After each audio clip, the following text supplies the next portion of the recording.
All right, all right, all right. How's everybody doing tonight? I know I said I wasn't going to go live, but guess what? Here I am. Just never know where I'll pop up. My name is 12 Gauge. Welcome to my channel. If you haven't been here before, I hope that you find something that entertains you and gives you a smile on your face whenever you walk away from watching the stream. If you've been here before, thank you so much for continuing to come into my live streams and appreciate the things that I offer. Tonight, I'm going to talk about the missing. Sebastian Rogers, missing information, education. We're going to hear from a private investigator that works in the field that is going to teach you about working on missing cases. I do want to say that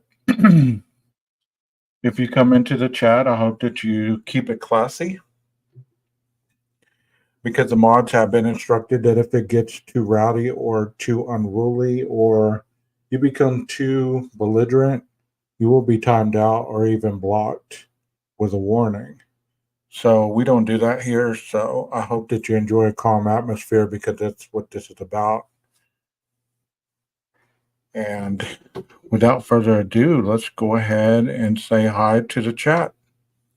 Rondi, Twizzle, Swamp Rose, thank you for coming in tonight. Hope that you enjoy the show. So I'm going to start off by let me do the Sebastian Rogers first. That way, at least people will see the part that I want to show. And once again, before I start playing this, I want to tell you that one thing I don't want in the chat tonight, if you do have knowledge of this case, I don't want it to become a division of which side of the family that you believe is withholding information or anything like that. I'm just presenting the case, okay? So I don't want you to come in here and start saying that the Proudfoots were guilty, that Seth is innocent, or this, that, and the other, because that's not what this is about. I'm showing this about a 15-year-old child that went missing over 100 and something days ago. He's autistic, and I'm going to show you the long or the court TV presentation on it. So now that we're clear about that, I hope that you guys enjoy the chat and that you have a good chat regarding the 15-year-old missing child, not the parents or any of the drama or the BS that's associated with the parents, because that's not what this is for. So enjoy the presentation, and we will discuss it afterwards.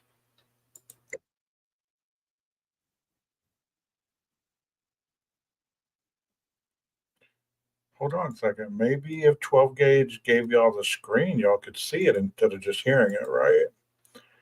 Oops. Come on, 12 gauge. Do better, boy.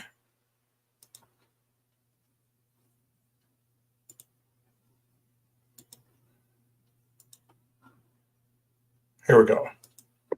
It was a Sunday night going into a Monday morning, and 15-year-old Sebastian Rogers was supposed to be inside his home sleeping. His mother, Katie Proudfoot, says he went to bed at 9, but was making some noise around 10, including a thud sound. Katie told him to go to sleep. She went to bed around midnight. Then at 6 a.m., Katie woke up. She went to his room to get him ready for school, but Sebastian was gone. She searched the house and he was nowhere to be found. Sebastian's stepfather, Chris Proudfoot, was not home, and Sebastian's father, Seth Rogers, was at work about 45 minutes away. Police responded and began trying to figure out what happened. That was back on February 26th. And now, more than a month later, no sign of Sebastian, no sign of foul play, and no answers about what happened. Tonight, we'll take a look at some of the strange facts surrounding this case, like the lights in the neighborhood at 3 a.m. We'll also take a closer look at Sebastian and how his medical conditions and mental health could have played a role. And we'll focus on the water searches as we continue our investigation into the mysterious disappearance of Sebastian Rogers. I'm Benny Politan. Thank you for joining us tonight on Closing Arguments. I can't believe we're still here tonight in the search for a 15-year-old boy with autism, and there's zero leads. Zero leads in this case. How does that happen? And you take a step back and you think, well, what are the possibilities of where he is or what happened to this little boy? Now, he could have, he's 15 years old. He could have, on his own, gotten up and run away. But could a 15-year-old boy in the middle of the night get up, run away, and not leave evidence of anything? Could he be that stealth? Now, people often, sometimes people run away and they don't want to be found for whatever reason. And obviously that's a possibility here. But a 15-year-old boy pulling that off? 15-year-old boy with autism, able to just get out of the house, no one's gonna find me, go wherever he's going, and somehow hiding and surviving? That's one possibility, right? Another possibility is somebody did something and something happened. But over and over again, we hear no evidence of foul play. And the real question I have tonight is, investigators, are they any closer to finding him? So there was another search, and we heard about this last week, a search of the area. So if they're searching that area, that means that from my perspective, they don't know where he is, number one. They don't necessarily know what happened to him. Because they're telling us no evidence of foul play, and we're still searching and we're still finding nothing. So are they any closer tonight than they were on February 26th? And let's look at the other possibility here, right? That there is foul play without any evidence. Right? There's no evidence of foul play. That doesn't mean that there wasn't foul play and they just have not found any evidence. Okay, see, this is how things get started. Do you see how he just phrased that? There's no evidence of foul play, but there is no proof that there wasn't any foul play. It's whenever you word things like that that takes off the conspiracies. That takes off the conspiracy theorists because they don't hear the first part. There was no evidence, there was no foul play. Or, yeah. And then you go back and you rephrase it to mean like, or could there have been some foul play? I hate when they do that. Or it could be a combination of the two, that he decides to leave on his own and then something happens. But still, under all of these scenarios, there's not one video. There's not one witness coming forward. There's no forensic evidence. There's no evidence of anything happening anywhere. Like, this is baffling to me. That in 2024, someone just vanished. You know, where could he be? I think these water searches are crucial. And we're going to talk about that tonight. And you look at the neighborhood and you go around, and there's ponds everywhere. They're kind of murky. But like, wouldn't there be evidence like leading to that pond or something? Wherever it is, whether it's close or far. I mean, how far is he getting without shoes in the middle of the night? Like, really, where's he going? Do y'all have any theories on this without including the parents? How far could this little boy have gotten without shoes? I missed the first part because I was doing a lot of things over here, and it was probably the most important part. I think I heard them say it was around 9:30 where he walked out of the house and never seen from again. Is that what he said? So obviously he didn't have any shoes on. How far could somebody get without any shoes on? I mean, I know some people they call them hard-footed, that they can walk around in the yard and, they can walk on twigs and they can walk on all kinds of stuff and then not hurt their feet. Well, maybe he was that type of kid. Maybe he was adjusted to the stuff in his yard, but how far could he really walk barefoot? Y'all have any ideas? Okay, so he went to bed around 9:30. Okay. So do y'all have any ideas on that aspect of it? Could you walk out of your house right now barefoot without injuring the bottom of your feet? I just don't know. That's why I'm asking. I mean, I'm asking the chat. So if y'all have any kind of feedback on that, please share it. There was a thud around 10 o'clock. Okay. Where's a 15-year-old without shoes going? Why doesn't anyone know?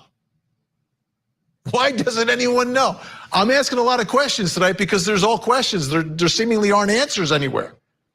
But why doesn't anyone know where he is?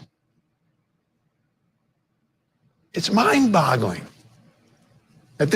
In most of the cases that we've covered, someone's missing. There are certain clues. Oh, there's a ping off of a cell phone. There's a spotted at a rest stop. There is someone who's wanted. There is something that is left behind that, okay, the case isn't solved, but there's a lead, like there's a direction. Here, there's nothing, absolutely nothing. How is that possible? And why doesn't anyone know? Let me bring in our guest joining us tonight. Podcaster Pascal Boboff is with us. You can watch him on YouTube at The Pascal Show. A lot of people have been. You've been talking a lot about this. Give me just your initial thoughts tonight about like this case, because there are other stories and cases that you cover as well. But this one, it's like nothing, Pascal. Well, honored to be here, Benny. But I got to be honest. This is getting thicker than a Snicker, and there still aren't any answers to all the questions, and even more and more questions keep coming up, and the answers are just sitting in the back. And I don't know what is going on. It is so crazy, this case, and we're turning left, we're turning right. It's been all over the place, and man, I just wish we had at least something, a little tiny bit of something that would lead us towards Sebastian's location, at least. No evidence of foul play. No one is a suspect in anything. Yet, did something happen that would make him want to leave? Was there a reason for him to go somewhere?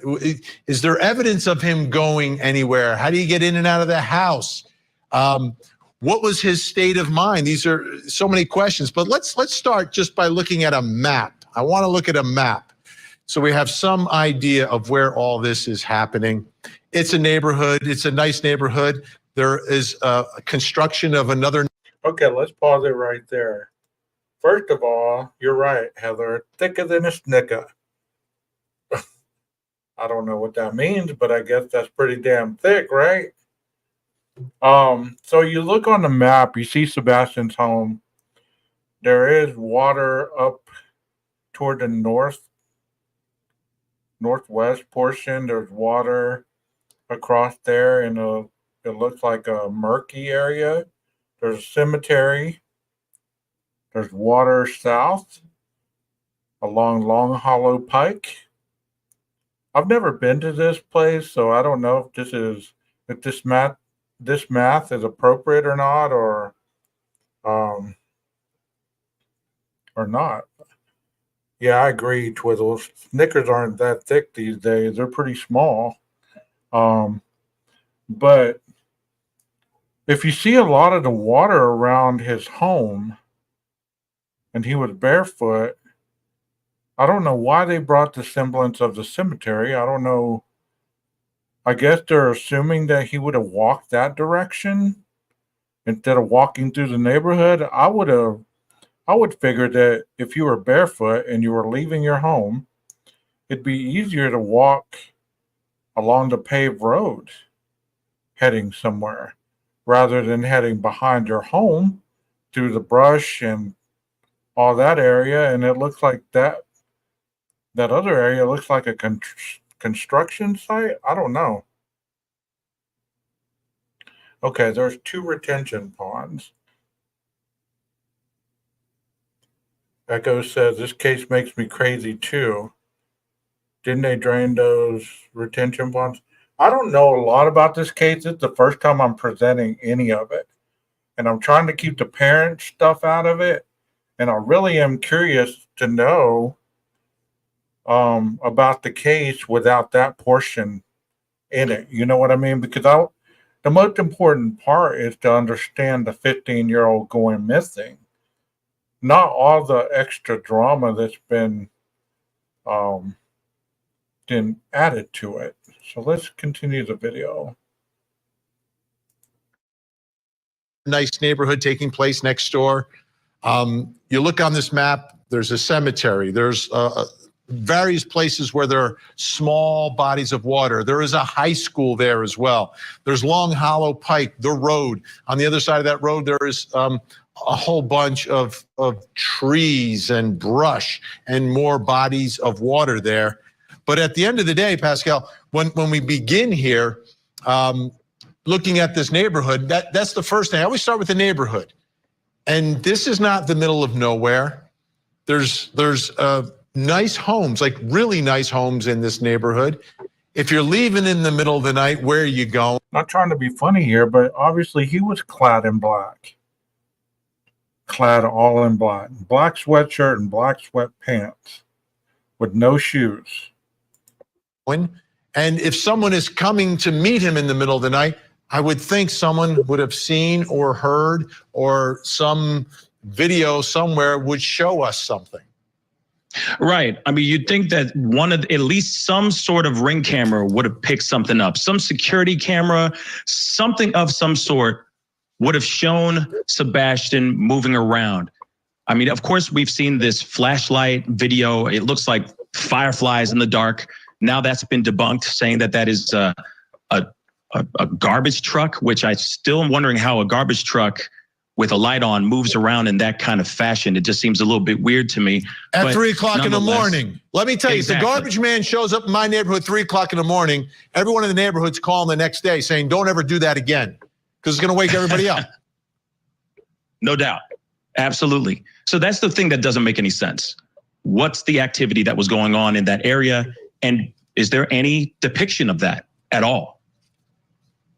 Let's do this. There's an audio recording that's been circulating online that sounds like it could be a radio transmission call from a canine handler during the search for Sebastian. The speaker references several places near Sebastian's home, like that construction site we've been talking about, the cemetery, and the retention pond. The link to the audio file was uploaded to Twitter by SF Investigates. It's unclear, though, where the recording came from originally. Let's take a listen. Next big track back up, going into the construction site over here, back towards the beach. Go on behind you. It's awful muddy. Do you see any footprints, anything? You shouldn't have any shoes on. Thing is, this is all dry, hard packed. Outside report. LT, we're now headed back south towards the cemetery on the far end of the construction site. Oh boy, I can see. I do have some footprints over here. Right there where you're standing? Yeah, leading right over here to the retaining pond. Could anybody understand what that guy is saying without the closed captioning? I couldn't. If I was on the other end of that transmitted thing. No shoes, just footprints.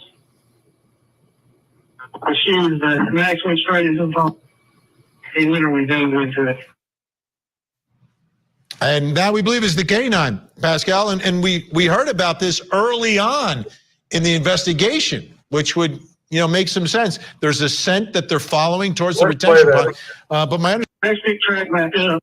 Let's play that again. Next big track back up. Going into the construction site over here, back towards the beach. Go on behind you.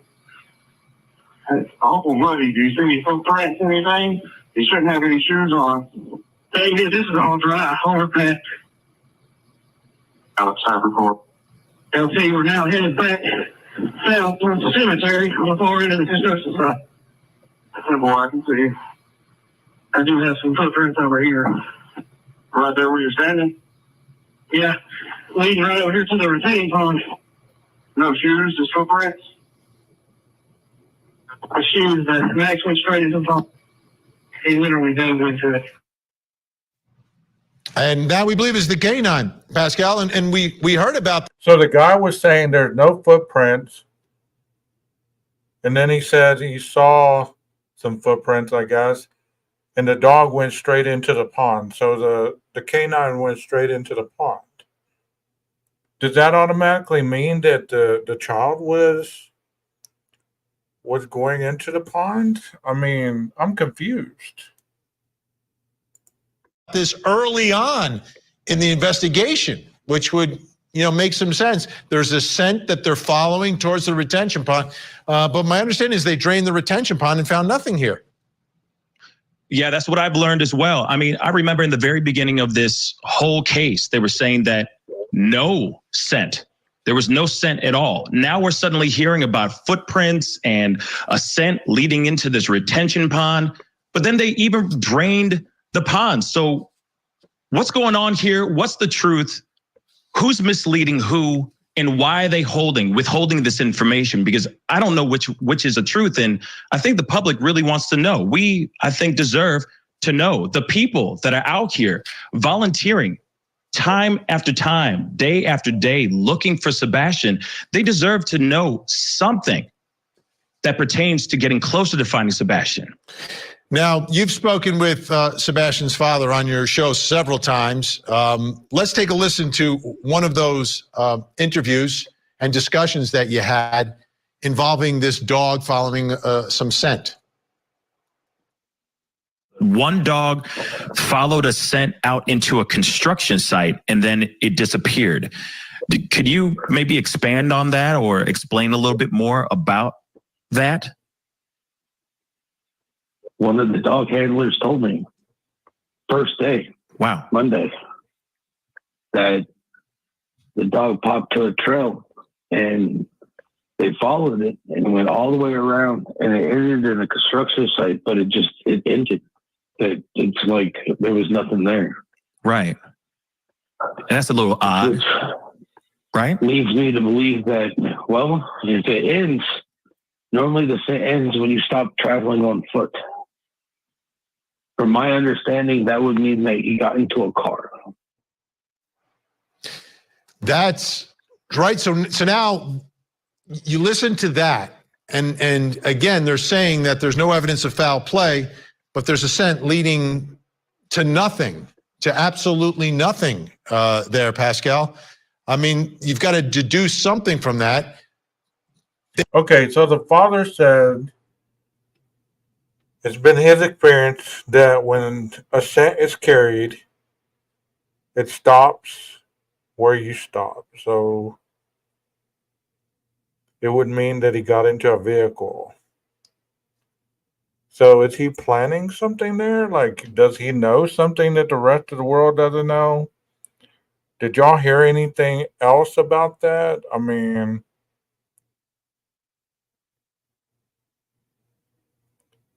typically unique. I don't know. I don't know if he went home after the restaurant or not.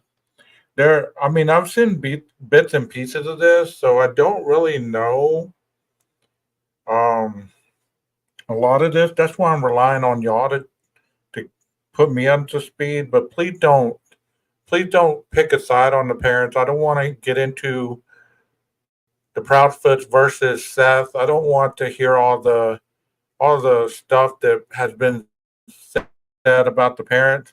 I want to keep it on the child and your understanding on this case based on the child missing information. You know what I mean?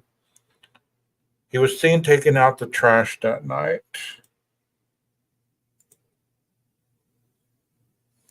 More than a month later, no sign of Sebastian, no sign of foul play, and no answers about what happened. Tonight, we'll take a look at some of the strange facts surrounding this case, like the lights in the neighborhood at 3 a.m.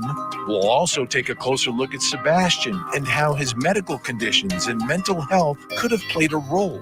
And we'll focus on the water searches as we continue our investigation into the mysterious disappearance of Sebastian Rogers. I'm Benny Politan. Thank you for joining us tonight on Closing Arguments. I can't believe we're still here tonight in the search for a 15-year-old boy with autism, and there's zero leads. Zero leads in this case. How does that happen? And you take a step back and you think, well, what are the possibilities of where he is or what happened to this little boy? Now, he could have, he's 15 years old.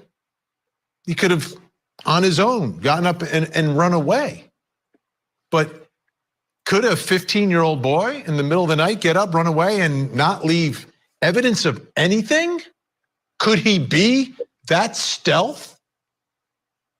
Now, people often, sometimes people run away and they don't want to be found for whatever reason. And obviously that's a possibility here.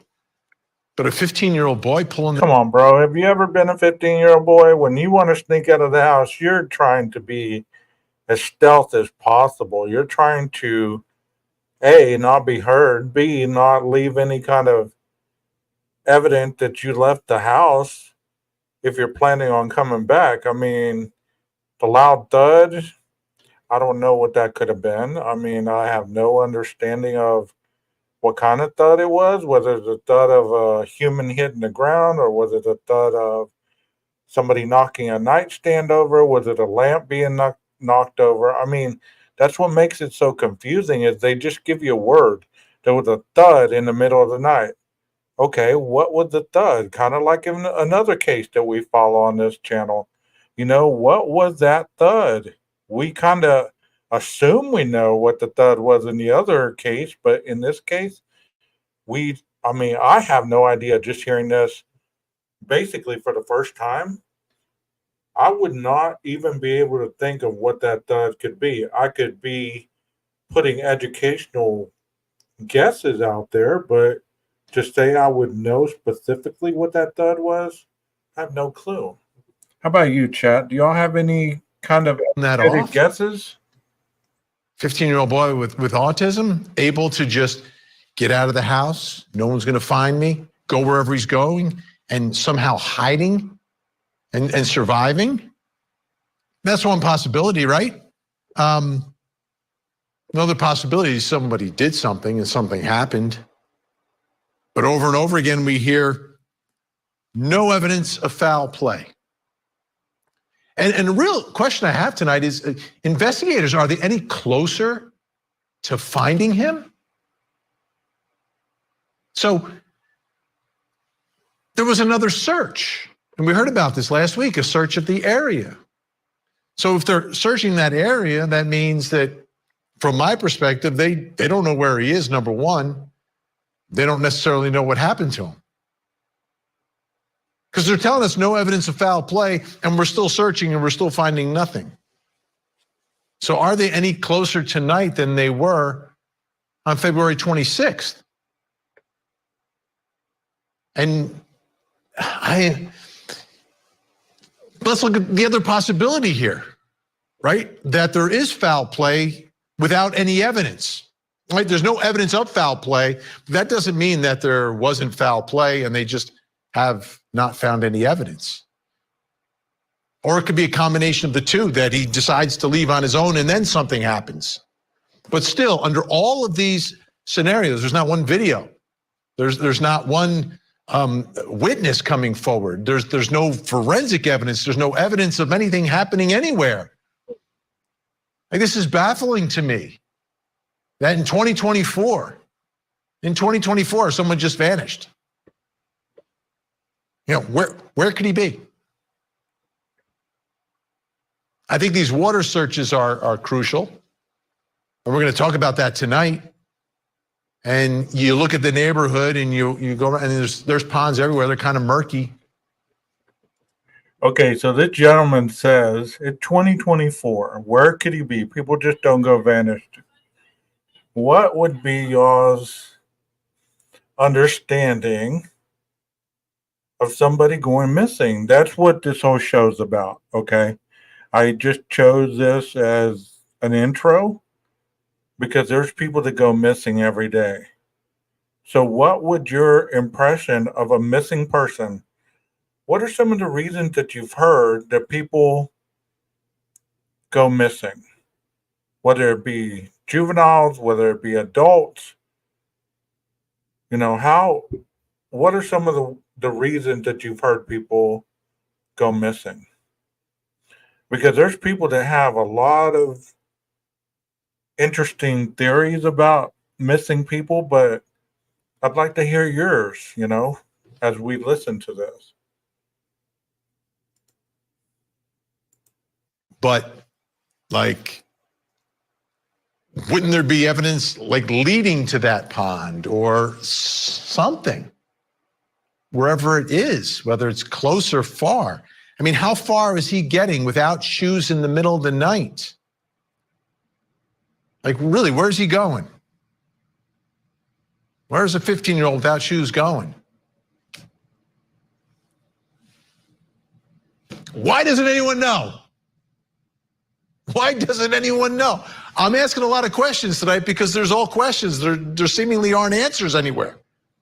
But why doesn't anyone know where he is? It's mind-boggling. In most of the cases that we've covered, someone's missing. There are certain clues. Oh, there's a ping off of a cell phone. There's a spotted at a rest stop. There is someone who's wanted. There is something that is left behind that, okay, the case isn't solved, but there's a lead, like there's a direction. Here, there's nothing, absolutely nothing. How is that possible? And why doesn't anyone know? Let me bring in our guest joining us today. In the water, but the scent disappears. It's replaying the same thing. So let me speed it up and get to this part.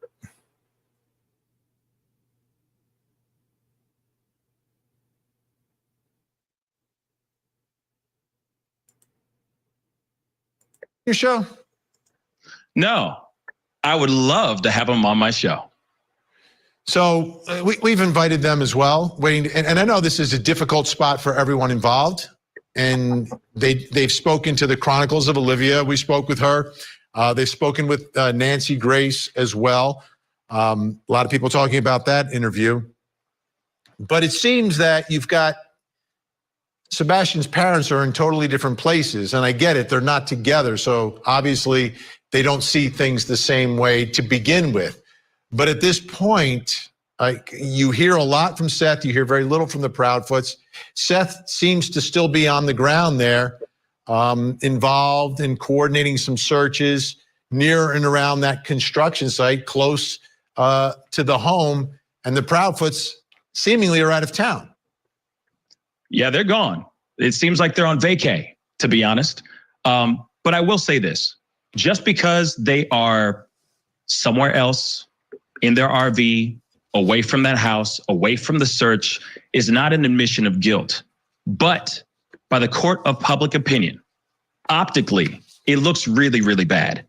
I wish that they were here or there, doing whatever they can to find Sebastian, because again, it should be the three of them, boots on the ground, trying to find Sebastian. But this also gives us a little bit, it shines a little bit of a light on the relationship, the dynamics that are going on between the three of them. Something seems like something might. Well, let me ask you this, chat, because it always intrigues me whenever people always seem to have the fixable answers. They always have all the answers, you know. You just got to do this. You just got to do that. You just got to do this. Okay. So any of you with children, grandchildren, or elderly, anybody that could go missing in your home, how many of you would know what to do if in the middle of the night, one of your loved ones who you cherish just up and went missing? What the first thing you would know to do? Many people would be in shock. They'd be searching everywhere. You know, you wouldn't really know what to do. You'd be overwhelmed. But it's interesting to me how all these people that have talk shows and, you know, all this other stuff, I get it. It's a job. It's whatever. But it's not so cut and dry. You can't just say, well, you got to be out there searching. How many of you have ever conducted a search for a missing person? I know I haven't.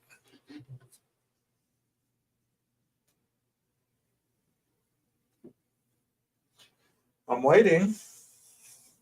How many of you have ever done that? I know I haven't.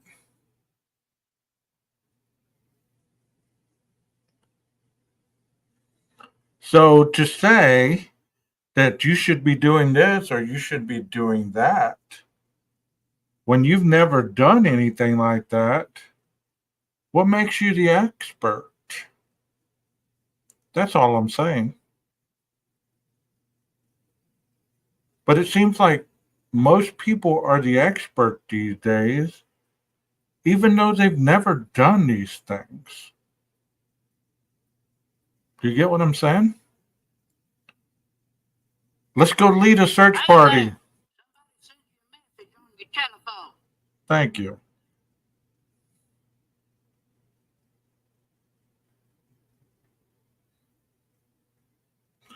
Let me ask you that question again. How many of you have ever led a search party?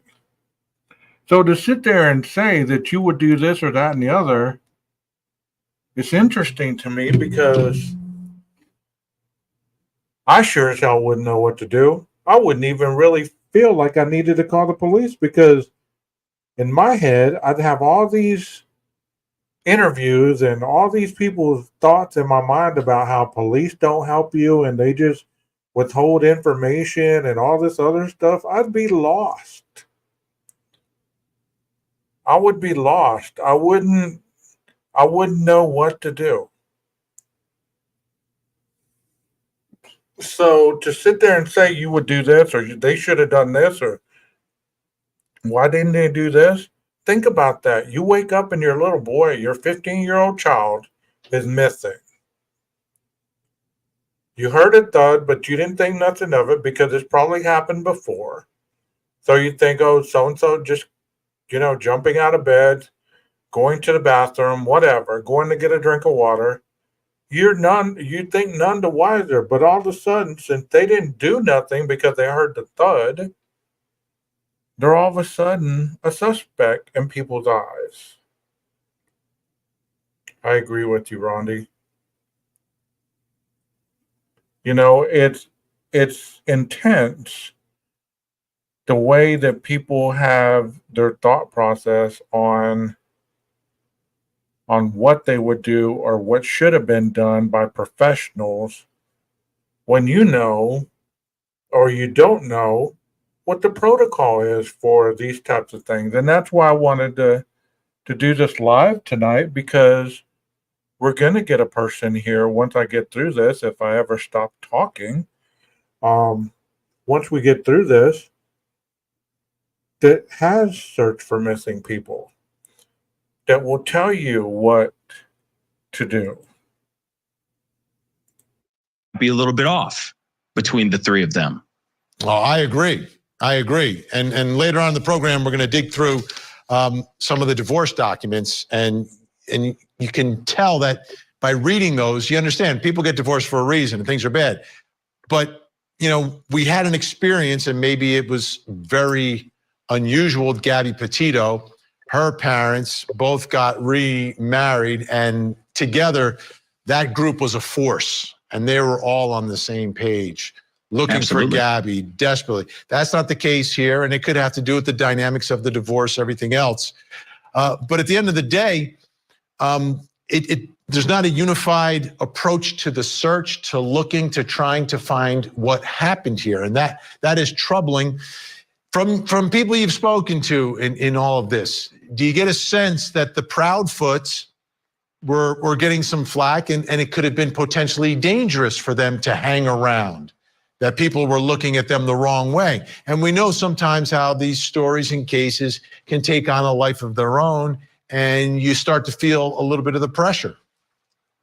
Well, I will say this. I mean, I get it that they may be getting death threats. They may be getting some threats of some sort. There may be a lot of pressure where everybody's giving them the hard side eye. I definitely get that. But at the end of the day, the main common goal should be universal. The focus on finding Sebastian.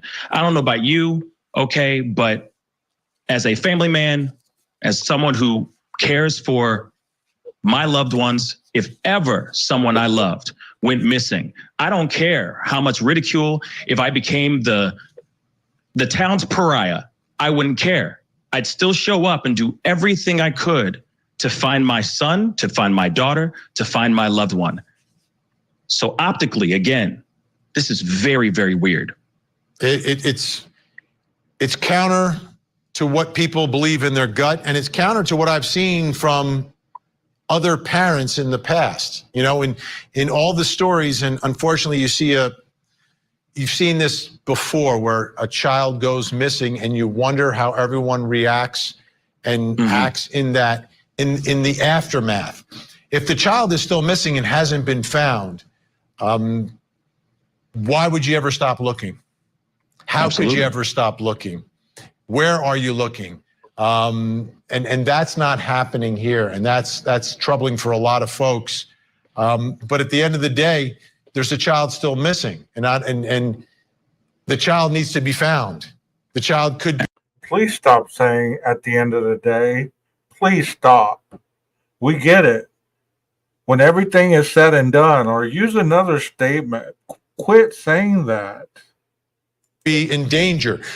Like no one knows. If you're the ones in the home, if you're the ones in the home that he disappeared from, you know more than anyone about what could have happened here, and we're not necessarily seeing that. Go ahead. If it's okay, one thing that I've realized about the Petito Schmidt family, regardless of their differences, they became a united front. They came together for the common goal of trying to find Gabby Petito and get justice for Gabby. We're not seeing this here. And what breaks my heart is that it should be a unified front. They all should be banding together, putting aside their differences and looking at the common goal, getting Sebastian home. Absolutely. Well, if the parents can't do that, why do you expect anybody else to be able to do that, Pascal? I mean, if people are pushing the narrative that the one parent's bad, the other parent's good, I mean, how are the parents ever going to get united if they're being divided by strangers? When you put your business out here on these YouTube streets, people feel like they have the right to talk about you in any way they want to and post judgment about you, even though they don't know a damn thing about you. Perception is ugly sometimes. They should have united, but there's a reason, obviously, they didn't. But it's not up to us to decide why. Pascal's going to stay with us. When we come back, we're going to take a closer look at Sebastian and bring in an expert, talk about some of the issues that we've uncovered that Sebastian was suffering from, how all of that could impact what happened to this 15-year-old, plus coming up next hour. In Oakland County, Michigan, the parents of the Oxford school shooter are sentenced. Has already been convicted. Now will. That there are problems. It's obvious that there are problems here between Seth and Katie. That's why they got divorced. Now, they have a child together, a child with autism, and trying to understand these dynamics and how that could impact what happened to Sebastian, why he would suddenly vanish for whatever reason that it could impact. We dove into the divorce documents between Katie and Seth, because sometimes you go in there, you can pull out information that may very well shed some more light, and then a 15-year-old teenager and someone who's been a child of a divorce. Well, Vinny, 6q27 deletion syndrome is a genetic condition. It's very rare, and it's caused by the deletion of a small piece of chromosome 6. So the deletion can vary in size. We don't know more details. And also what we know about this syndrome is that it's somewhat heterogeneous in presentation. So just depending on how much it's affecting the person, they could display a number of different behavioral difficulties. We saw on that court document that you just showed, Vinny, some of the ones that are specific to Sebastian. But some of the more common ones are some developmental delays in some area of perhaps language or motor skills or even social skills. Sometimes these individuals have a mild intellectual disability and some cognitive issues. Oftentimes they have communication difficulties, social challenges, understanding feelings of another person and being able to interact back and forth. Sometimes they'll have difficulty with impulse control and managing their anger and more negative emotions. And there is some research that suggests there may be an increased risk of autism disorder. So they're not one-to-one, but there may be a slight risk amplified based on this particular deletion syndrome. Now, also in these documents, they describe a specific incident. And again, this is from paper. Stressful time, an additionally stressful time for Sebastian. There could have been a number of other things that have come up. Maybe his emotion regulation difficulties were even getting more challenging in face of these stressors. And so I just think that there's so much more that we have to uncover, because there's way more than meets the eye. I heard your conversation with Pascal earlier, and there's just a lot of things that are not really making sense and not adding up. And it just kind of feels like some of the information, as we mentioned before, there was a CPS call to the primary residence of the mother and the stepfather. Now, why was it that CPS call? Why was biological father Seth not notified of that until later, finding out on podcasts? There's something here that we don't know about, and we have so much more to find out. Pascal, in your conversations with Sebastian's dad, Seth, did this come up? Did he talk a lot about the... We just said a second ago, and he was absolutely shocked. He obviously was very upset, very moved, very perturbed over that information. But honestly, as far as talking about the dynamics of the relationship in before Sebastian disappeared, he didn't say much. He was fairly diplomatic about that, to be completely honest. Now, Sebastian's father told Nancy Grace in an interview posted on YouTube this week that Sebastian had expressed on several occasions that he did not want to return to the home he shared with his mother and stepfather. Let's take a listen. More and more things now that are adding up, Vinny, that's causing us to question exactly what was going on in this household right before he disappeared. And Pascal, the other thing is happening, the more that... So listening to this, I kind of get the angle that they were trying to go with everything that they were trying to talk about. They're trying to put together reasons for him just to leave the house without a trace like that. So they're digging back into the family dynamic to see whether there was any CPS stuff, whether there were any police reports of any kind of family violence or domestic violence or anything like that. So I get that, but that kind of stuff doesn't need to be broadcast to the world. The sensitive topics do not need to be broadcast to the world, because what ends up happening is people get so fixated on the reasons, they lose sight of the purpose. And I believe that's in any case. That's in any case. They get so fixated on the reasons, they lose sight of the purpose. And when you lose sight of a purpose, which in this case is finding this 15-year-old child, I'm not going to play any more of this because I think it's going to go down that avenue, and I don't really want to hear it. I've heard it, and people started arguing about it, and I really don't want to go there.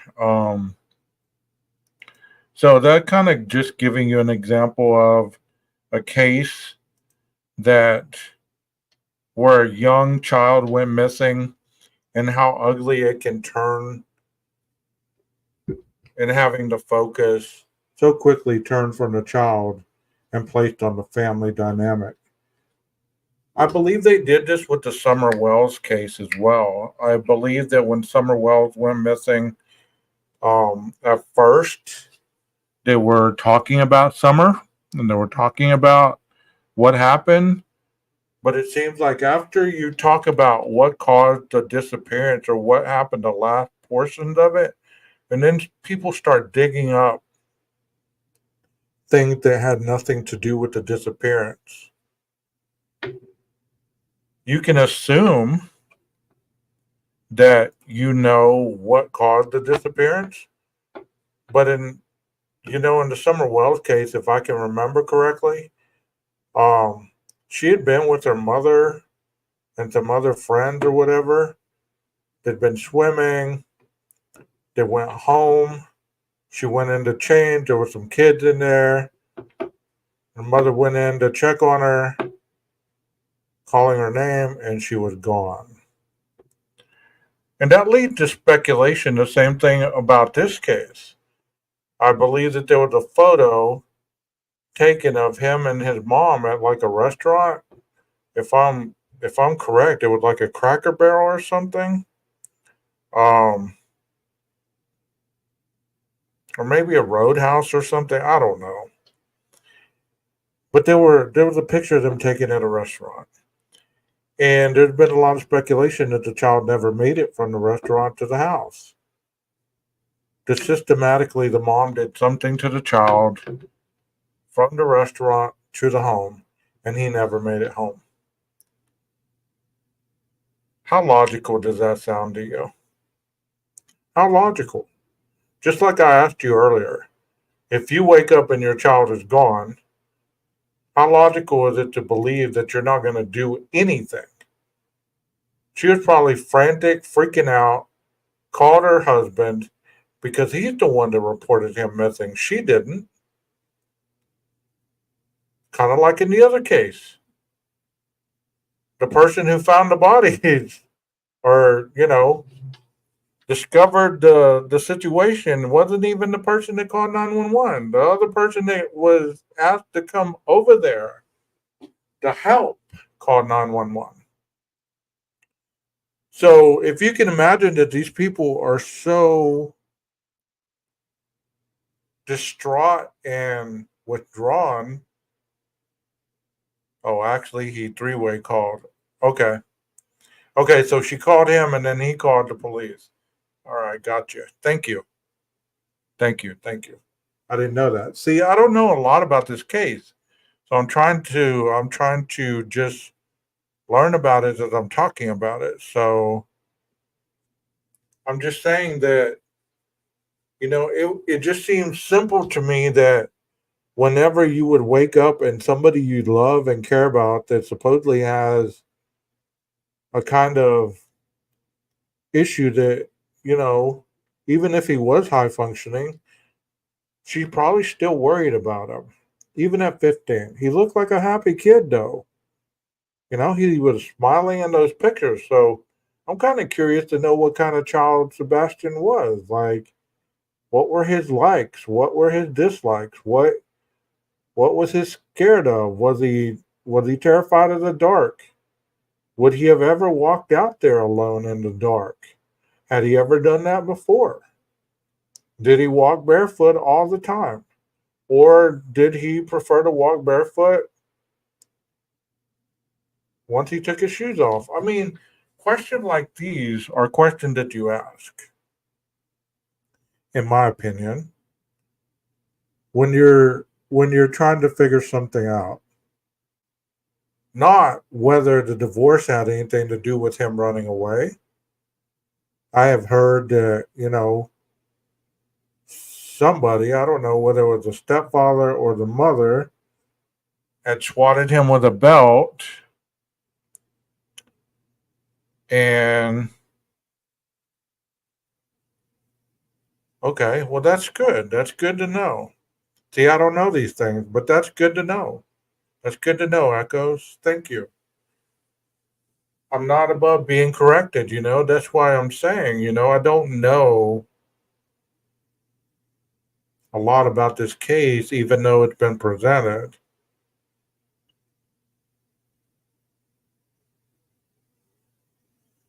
Yeah, I mean, Jeff, you have a son. If he went missing, would you know how to search for a missing person, even though you probably watch tons of YouTube videos? But is there a video that you would reference that says, this is how you search for a missing child? The first thing you do is you call the police. The second thing you do is you put on your shoes and you get a flashlight and you get some rubber gloves and you get this and that and the other and you walk around your house looking for clues. You dust for prints. You get some Scotch tape to lift for any fingerprints you may find. There's not a how-to manual. that people follow, you know? So to say that these people didn't search for their child, like Texas said earlier, maybe the police told them to stand down. You're only going to ruin the investigation. Stand down. But some people have pride and they're not going to listen to anybody, which I understand that. I don't have a child, so I don't know what I would do if somebody I love like that would go missing, but I sure as hell know that I would search at least every day. You know, I would search a little bit at a time. If not around the house, I would search in the neighborhood, you know. Okay, thank you, Texas. And that's why I'm doing this because I'm sure you guys have more knowledge on this case than I do. And I like that fact because you're able to give me the answers that I don't have. They say he wouldn't go outside without shoes because he stepped in a bed of fire ants one time. Okay. So Ellie told them to stand down. Okay. So they told all three not to search. Okay. Well, that makes sense. This is how we talk about things. We don't have to argue about it. We don't have to say, okay, you know more about the case than I do, so therefore, you should be presenting it, not me. They say he wouldn't go outside without shoes because he stepped in a bed of fire ants one time. Okay. Y'all to the point where YouTubers getting mad because the mom and stepdad did not want people coming up to their yard demanding to come in and investigate. I was like, oh my God. I can honestly say I wouldn't want to be the one to find him dead in the woods. I imagine too if my son was missing, I would feel blessed that my son's case was in front of people's eyes and all over YouTube. I'd always be expressing my gratitude for that. I'd understand that. But there's a difference between humility, not humility, the ability to be helpful and also to hinder. Because like what he was just saying as far as the parents' issues and all that, I mean, I'm sure none of y'all would want your issues broadcast all over the world for everybody to see. I mean, I've heard some vile stuff that's been spread about this little boy that the father discussed. I've just heard so much stuff, and I just don't understand what the purpose of all that is. If they're trying to find the child, what does that have to do with him going missing? At that point, you're playing therapist, you're playing police officer, you're playing forensics, you're playing all these roles trying to figure it out when all you're doing is guessing. You know, I get that we put our opinions on here, but when it's all said and done, all it is a guess. We give our best guess. It's like we're playing a game, even though it's not. It's a real person's life we're talking about, but in reality, it's almost like we're playing a game. Who had the best answer? And people get mad whenever the first person they answer has the best answer. And so they start to try to destroy that person. It's terrible.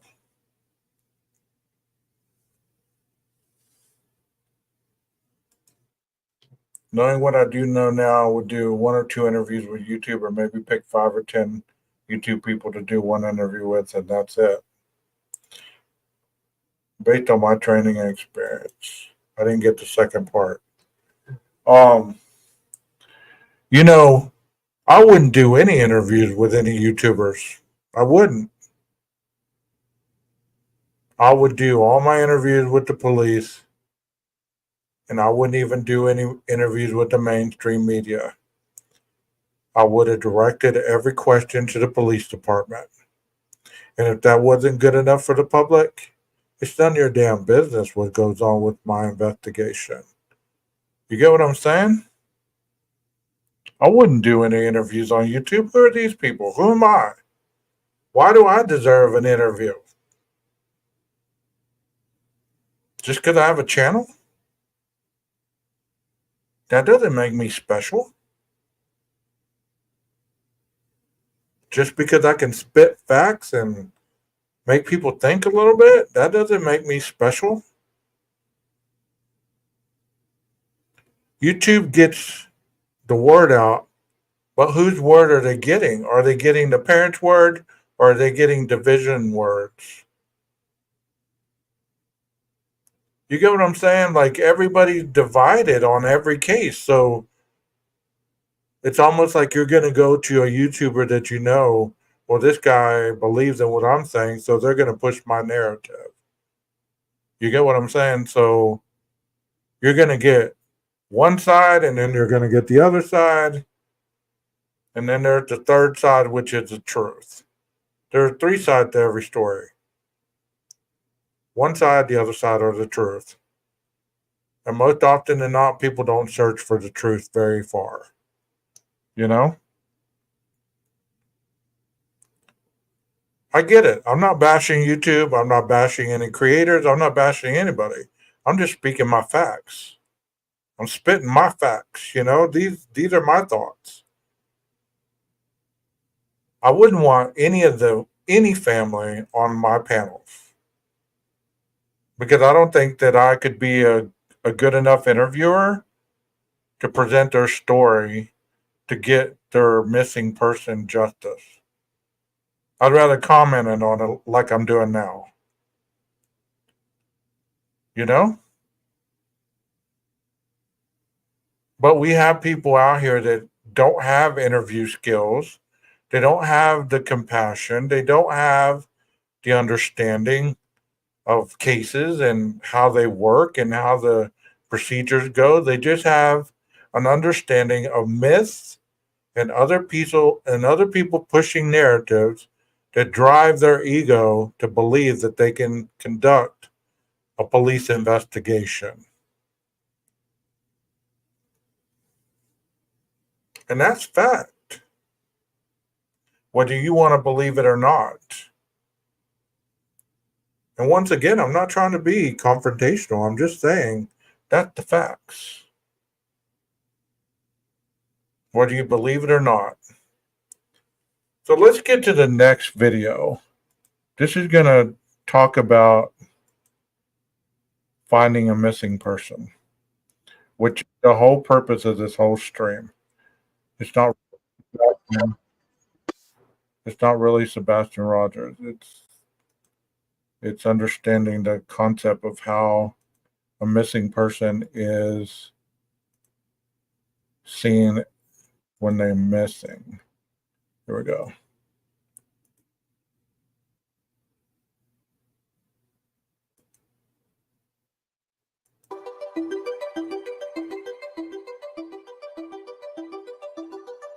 How do I find a lost or missing person?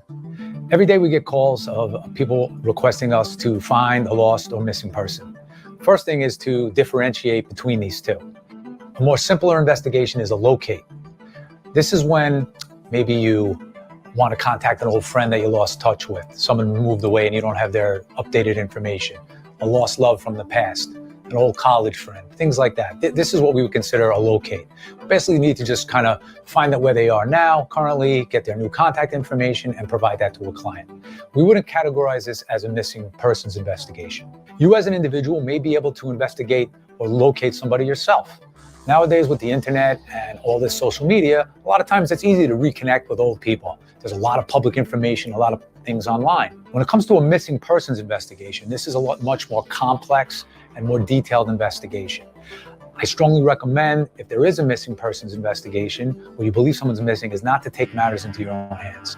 Conducting a missing persons investigation doesn't necessarily mean that it's criminal.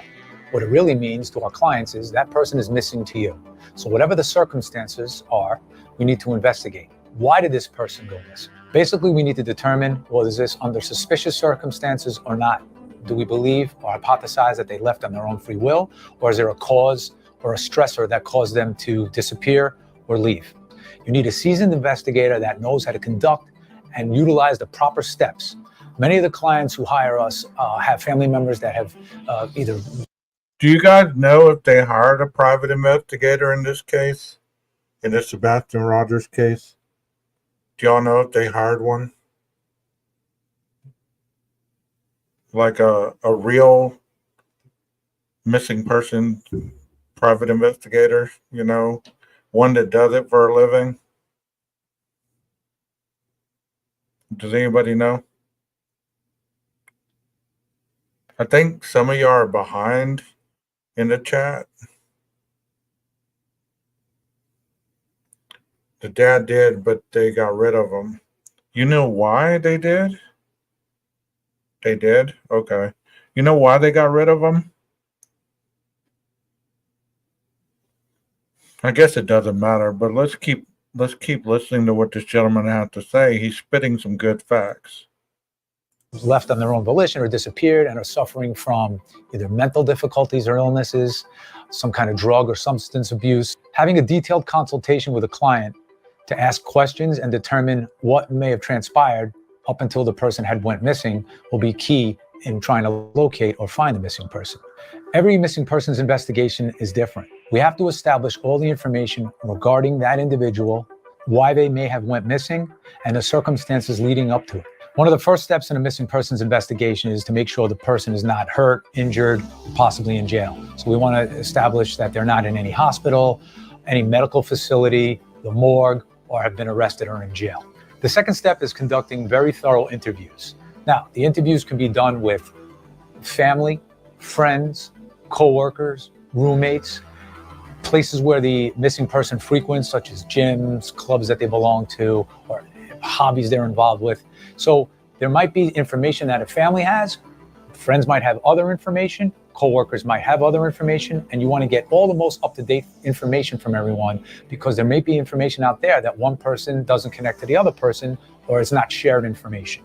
So it's an extremely important step when starting a missing persons investigation. Checking social media accounts can be helpful in an investigation. However, in missing persons investigations, a lot of these accounts are no longer used, thus making information getting from them less useful. If an individual is an avid social media user and then all that usage stops, that is a factor in a missing persons investigation. You might be able to go back in the history of their accounts to see if you can gain useful leads or information that might be helpful in pointing in the direction of where to look for them. There are cases where someone goes missing, but they don't want to be found. And if you're an adult and if you're of sound mind, you have the right to disappear. It still doesn't make it easier for a family. They still want to have the questions answered. Are they safe? Are they okay? And we want to answer those questions. Canvassing is a technique used in missing persons investigation. And what canvassing is visiting the locations that are involved in the individual's life. Canvassing is very important because many times we uncover witnesses that have useful information or leads that we can act upon in locating a missing person. We also want to determine, how did this person get around? Are they in a car? Are they using mass transit? I will say that they say Big Brother is watching, and that is true. But now I say to everybody, brother's watching, sister, mother, father. What that means is everybody now has cameras. We have cameras on our cell phones. There's security of cameras on people's houses and buildings and all public places. So being able to canvass and look for camera footage or indicators where the person might have been last and build a timeline is very important in a missing persons investigation. Utilizing police, contacts, and informants are also part of a missing persons case. The police may be investigating your missing persons case, or they may not be. It could be a cold case, a case that they looked into, or a case that they haven't worked on much. In my experience, one of the issues with working with law enforcement is, unfortunately, they are overworked, undermanned, have huge caseloads, and they can only dedicate a small amount of time to every investigation. When hiring a private investigator, we're dedicating the time to find a missing person. So we're out there actively investigating and putting time and effort to try to find them, using the public in a missing persons investigation. Yes, the public can be beneficial in certain missing person cases, but we do have to be careful because a lot of times when clients are coming to us with a lost family member or a missing person, sometimes these people don't want to be found. Sometimes they're suffering from some kind of mental disorders or difficulties or illnesses. We have to be very careful when we're going to use overt or covert tactics. With any investigation, the more information we have, the better the outcome may be. However, does that mean we can't investigate situations with limited information? There are cases where we have little information and they're able to be solved, and there's cases that we have a wealth of information and sometimes may not be solved. I mean, just recently I had a situation where a client had hired us. They actually were people that lived in Ireland. Their son, who was suffering, unfortunately, for some mental difficulties, was living in England. He went missing from England, went to Canada, entered the US illegally, and was homeless in New York. So there was very little information to go on with this case. Yeah, we had photos and we had some pedigree information, but this person was not even missing here or from here. He was here, he wasn't a citizen, he was going to have very limited information. This case, with limited information, was able to be solved. We ended up locating him and reuniting him with his family and getting the help that he needed. At the end of the day, reuniting missing people with their... Another person saying at the end of the day. Okay, at the end of the day, what? At the end of the day, what? When did the day end? Officially. You know what I mean? So he gave some information about a missing person, what to do whenever somebody goes missing, and what not to do. And some of that is very useful information. Their families, getting people the help they may need is extremely important here. That's one of our primary goals and what we look to do in a missing persons investigation. Investigating on your own a missing persons case is not recommended. If you have a family member or friend that's missing, I suggest you hire a professional private investigator to help investigate the matter. Well, that's all he needed to say right there. If you have somebody missing, he suggests you hire somebody that's a professional to help.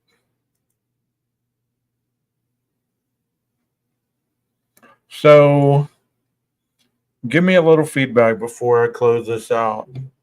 Do you believe that this was kind of informative, or do you believe that more questions? What's annoying? Oh, at the end of the day, yeah, that is annoying. I get tired of hearing that statement. When it's all said and done, after we're done with the conversation, there's multiple ways to conclude your thought process and things of that nature. Yeah, that's another one.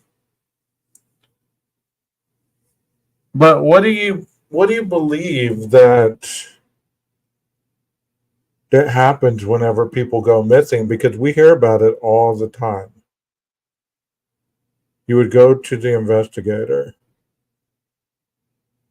I mean, it seems logical that if you're not really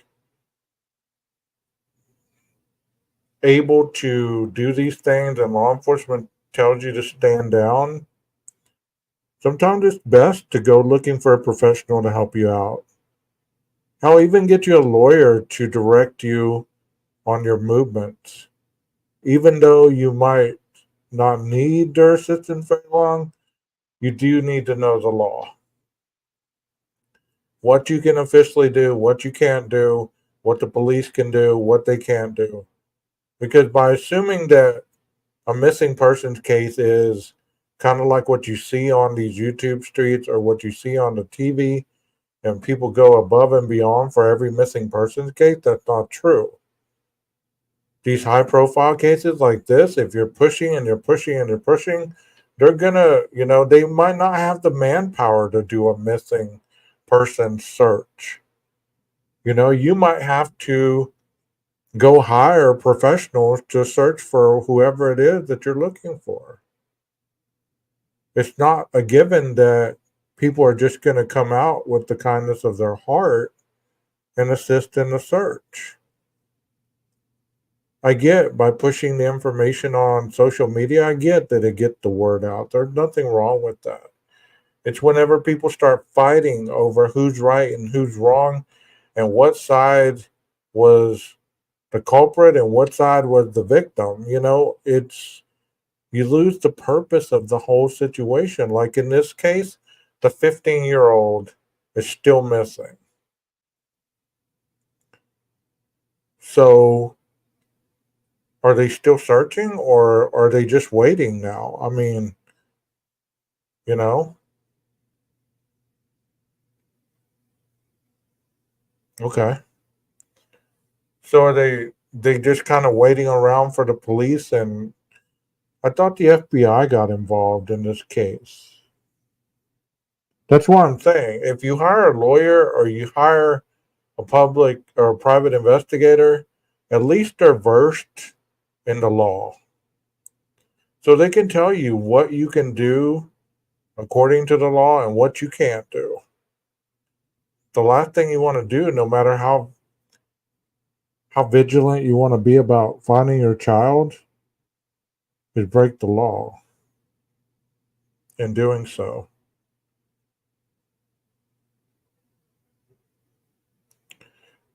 I know a lot of my lives aren't very popular lately because probably based on what I say is people don't believe that I know what I'm talking about, and that's fine. But one thing that if you are a subscriber to this channel, I will tell you this right away. One thing I will not do is I will not bend to the status quo of what YouTube is about in this true crime community. I won't do it. I'll delete my channel and go to another platform first. I'm not going to become one of those that is going to focus on a case for 6 months talking about it every day. I know the Idaho 4, I've talked about it a lot. It's because there's still so many things left unsaid that are coming out from the very beginning. But to be honest, it's getting to the end until the trial, you know? Because you have to focus on the here and now. And talking about it every day is not going to find a child on YouTube. You're not going to find a child on YouTube. If that was true, we would be able to solve every crime that came across the airwaves. There's so many missing children going missing daily. There's people dying every day from violence. There's people being exploited at this moment that nobody talks about. What makes their cases less important? I believe that if you put a flashy label on anything, it's going to get people's attention. And then they're going to divide sides, just like we're watching a soap opera. That's my favorite character right there. He's right about everything, or he never lies to you, or he's so good looking he could never lie to you, or he's such a funny person he could never do no wrong, or this, that, and the other. You divide people based on your own personal preference instead of focusing on the purpose of the crime. The crime was and still is a 15-year-old went missing in Hendersonville, Tennessee. He left the house with no shoes on, dressed in a black sweatshirt and black sweatpants.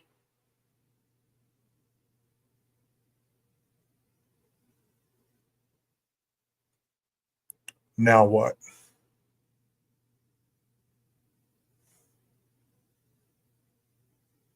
We could spend every waking moment talking about this. I could stay up all night talking about it. Is that going to bring Sebastian home? I could go and look all over Hendersonville where people have already searched. Is that going to bring them home? No, because I have no clue how to search for a missing child. None. I have no clue how to search for a missing person. None. The people that do, why don't we trust in their knowledge and expertise? Why don't we believe when we're told certain things from professionals that do this for a living?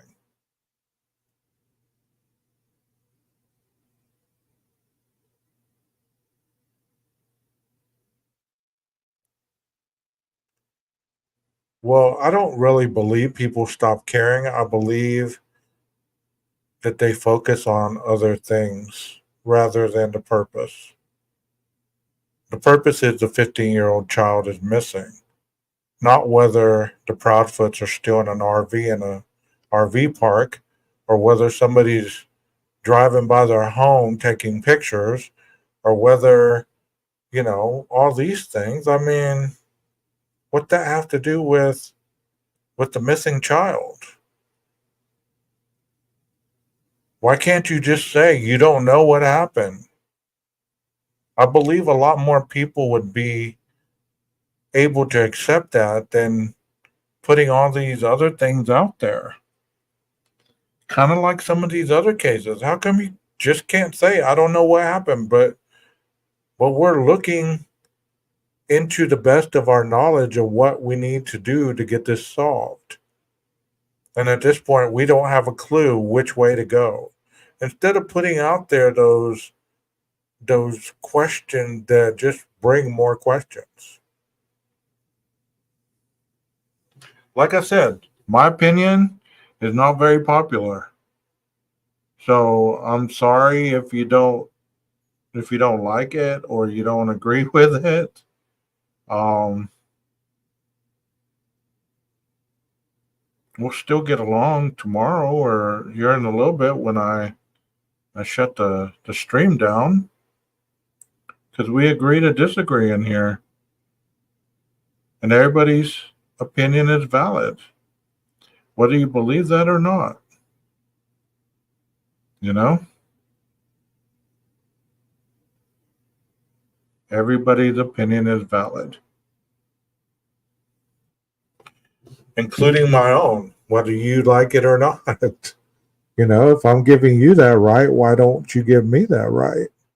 You don't have to agree with me. You can unsubscribe tonight. I mean, you can cuss me out. You can say I'm the worst host ever and this and that and the other.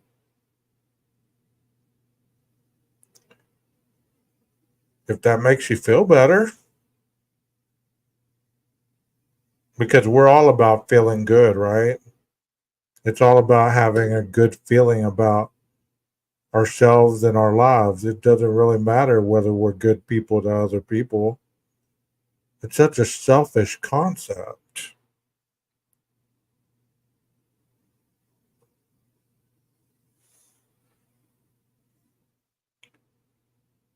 Well, they might not have. But like I said, most people don't know what to do when their child goes missing. They're relying on people that either will guide them correctly or maybe they don't know what to do. Because believe it or not, law enforcement sometimes has never encountered certain cases and they kind of make it up as they go along as well, believe that or not. I mean, hey, absolutely 13.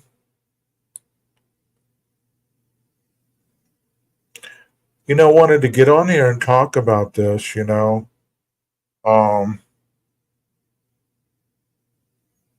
because it's so tragic that so many missing people go missing and or get murdered and we lose the point of reference. We lose the point of reference and we start focusing on everything outside the circle because we're so scared to see what's in the circle. We start romanticizing what's in the circle. We start painting a pretty picture of what's in the circle instead of calling it what it is. It's kind of like I've showed videos on other cases where people have been stabbed, and I've gotten so much hate over that. Why would you show that? That was a real human being getting stabbed. Hello? Do you not think the case that I was referencing, there was real people stabbed and murdered that bled out just like that? Or in your imaginary fairy tale world, they didn't really bleed out. They just died instantly when they saw the knife. And it didn't happen as vicious as other people described.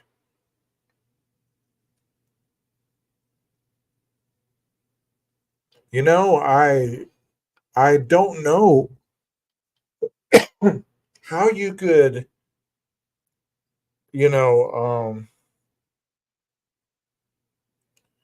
how you could see something in true crime but not be able to attach the emotion needed to understand it. You know, when somebody is murdered, it's never a pretty sight. Let me put up some pictures to show you just how ugly murder really looks. And this is a trigger warning, so if you can't handle it, I suggest that you click out now because it's about to get ugly. I've showed these before, but it's from another case. But I'm telling you, true crime is real. It's not made up in a in a freaking stream and romanticized for you and talked about where it's not real.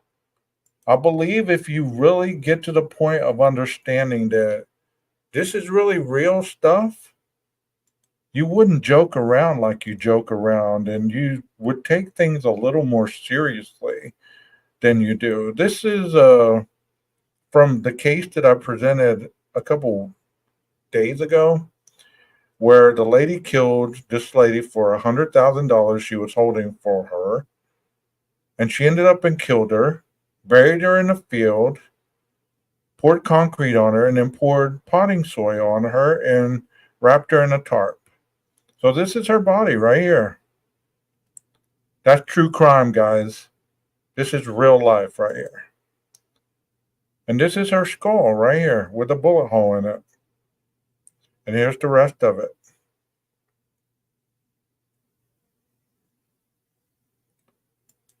But no, we want to get on these streams and we want to feel good about ourselves. And we want the creator to make us feel good about ourselves. But we don't have to watch and see what's real.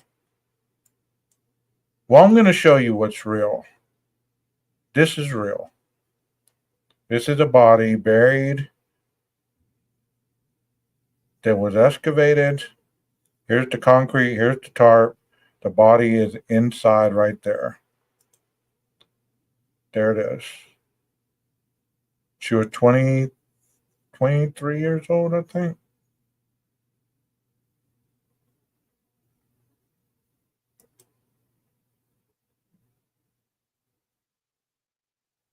Yeah. It's terrible. You walk upon this.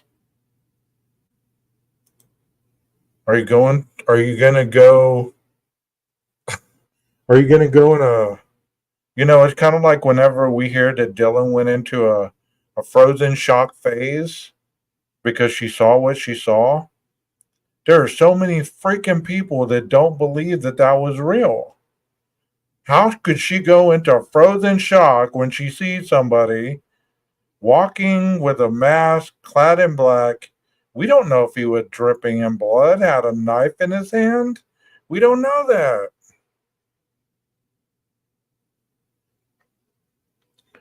But we want the pretty side of murder. We want the pretty side of crime. See, here's the bullet hole right here. Went in here and went out here. This is her skull. See the teeth, the mandible, the cranial lines? That is real life right there, guys.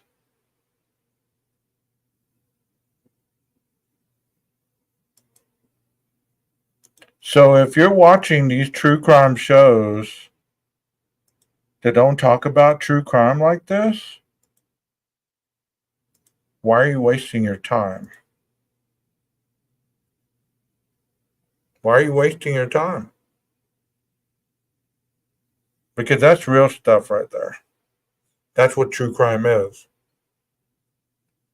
It's not talking about other creators. It's not hashtagging a case and talking about other creators the whole time, or talking about yourself, or trying to make you feel good because you came into my show. No. You came in here for true crime. Well, this is true crime.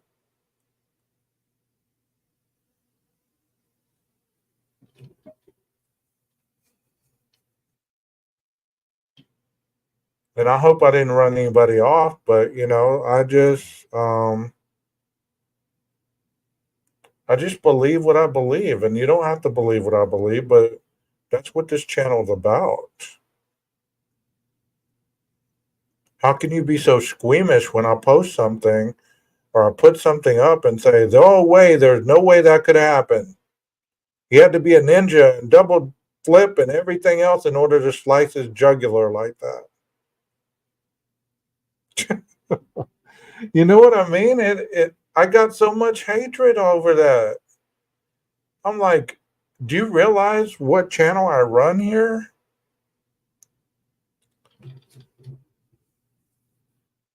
It dissects the manner of criminal activity and shows the evidentiary ways of gathering evidence and presenting a case all the way to the conviction. That's what I'm running here. There's so many unknowns.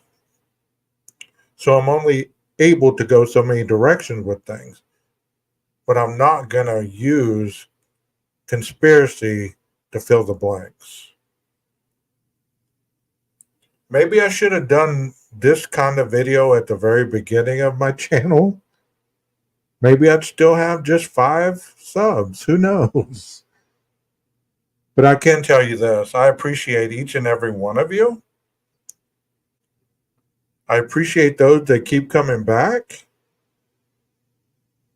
I'll never abuse you. I'll never take you for granted, and your presence is appreciated.